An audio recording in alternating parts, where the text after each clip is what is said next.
ہم خداوند کے پاک کلام میں اس سے نکالیں گے اعمال کی کتاب، اس کا پہلا باب، 2 حوالہ جات ہم پڑھیں گے، اس کے بعد گنتی کی کتاب میں ہم جائیں گے۔ اعمال کی کتاب اس کا پہلا باب اور اس کی آیت نمبر 8۔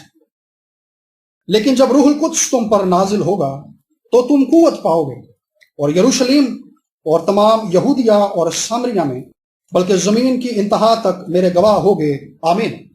ایک حوالہ ہم اب گنتی کی کتاب میں سے دیکھیں گے، گنتی کی کتاب اور اس کا 11واں باب اور اس کی آیت نمبر 17۔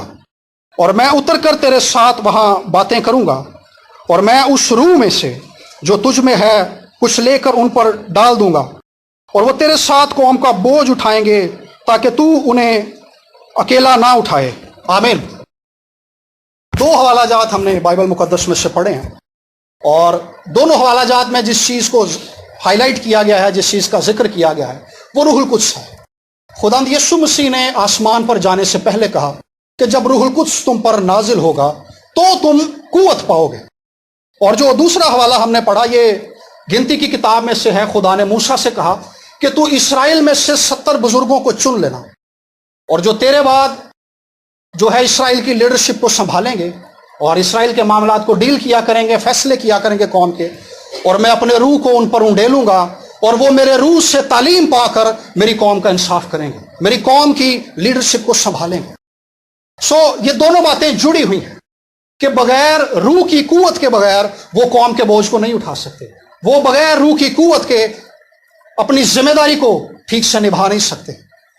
خدا نے ہمارے اوپر جو فضل کیا اس میں سے 2 اہم کام جو خدا نے کیے، خدا باپ نے، ایک یہ کہ اس نے یسوع مسیح کو ہمارے لیے اس دنیا میں بھیج دیا، اور دوسرا اسی طرح کا یہ کہ اس نے روح القدس کو ہمارے لیے بھیج دیا۔ جب یسوع مسیح اس زمین پر تھے، بدن کے اندر انسان بن کر وہ جب زمین پر آ گئے تو وہ اپنے شاگردوں کے ساتھ رہتے تھے اور شاگردوں کو تعلیم دیتے تھے، لیکن خداوند نے فرمایا کہ میرا جانا تمہارے لیے فائدہ مند ہوگا، اور میں جا کر باپ سے درخواست کروں گا کہ تمہیں دوسرا مددگار بخشے، یعنی روح القدس بھیج دے تمہارے لیے۔ تو میں تو تمہارے ساتھ ہوں، لیکن وہ تمہارے اندر ہوگا، وہ تمہارے اندر ہوگا۔ میرے عزیزو، جو اہم کام خدا کا ہے، پہلا اہم کام یہ ہے کہ خدا نے یسوع مسیح کے وسیلے سے ہمیں اپنے خاندان کا حصہ بنا لیا، ہمیں اپنے بیٹے اور بیٹیاں بنا لیا، ہمارے گناہوں کو دھو دیا۔ اور دوسرا خدا کا اہم کام یہ ہے کہ وہ ہمیں روح القدس سے معمور کرنا چاہتا ہے۔ وہ روح القدس کے وسیلے سے ہماری زندگیوں کے اندر اس جلال کو ظاہر کرنا چاہتا ہے جو مسیح کا جلال ہے، جو باپ کا جلال ہے، جو خدا کا جلال ہے۔ خدا روح القدس کے وسیلے سے اس کام کو ہماری زندگی کے اندر کرتا ہے، اور روح القدس کے وسیلے سے خدا اپنے کام کو جاری کرتا ہے۔ کسی شخص نے رائنہارڈ بونکی سے پوچھا کہ روح القدس کیا ہے؟ اس نے کہا holy spirit is the God in action. روح القدس خدا ہے جو زمین پر کام کرتا ہے۔ ہم زمین پر خدا کے کام کو جب ہوتا ہوا دیکھتے ہیں تو ہمیں نظر آتا ہے کہ یہ روح القدس کام کرتا ہے۔ جب نبوت ہوتی ہے، علمیت کا کلام ہوتا ہے، روح القدس کی نعمتیں آپریٹ ہوتی ہیں، تو یہ روح القدس کا کام ہے۔ جب لوگوں کو شفا ملتی ہے، لوگوں کے اندر رہائی کے کام ہوتے ہیں، تو یہ روح القدس کا کام ہے۔ جب زندگیاں تبدیل ہوتی ہیں، جب لوگ گناہ کے لیے قائل ہوتے ہیں، تو یہ روح القدس کا کام ہے۔ اور مسیح میں آنے کے بعد جب لوگ اسپرچولی طور پر گرو کرتے ہیں، مسیح میں قوت پاتے ہیں، تو یہ روح القدس کا کام ہے۔ روح القدس کے بغیر مسیحی زندگی کے اندر ہم اس قوت کا تجربہ نہیں کر سکتے جو آسمانی قوت ہے۔ اور روح القدس ان عجیب کاموں کو، ان غیر معمولی کاموں کو ایک انسان کی زندگی کے اندر کرتا ہے جنہیں انسان خود سے نہیں کر سکتا۔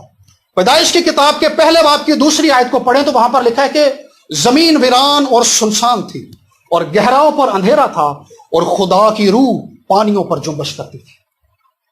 یہ اس وقت کی بات ہے کہ جب زمین تو بن چکی تھی، لیکن زمین کے اوپر کوئی تخلیق نہیں ہوئی تھی۔ زمین ویران ہے، زمین سنسان ہے، زمین پر کچھ بھی نہیں ہے، نہ درخت ہیں، نہ پہاڑ ہیں، کچھ بھی نہیں ہے، نہ انسان ہے، نہ پرندے ہیں، نہ جانور ہیں، کچھ بھی نہیں ہے، گھاس بھی نہیں ہے، کوئی چیز موجود نہیں ہے۔ لیکن اس وقت خدا کی روح پانیوں پر جنبش کر رہی ہے، اس بے ترتیب دنیا کے اوپر جس کی کوئی شکل نہیں ہے، خدا کا پاک روح اس زمین پر جنبش کر رہا ہے، پانیوں کی سطح پر جنبش کر رہا ہے۔ آپ اندازہ کریں کہ یہ اس وقت کی بات ہے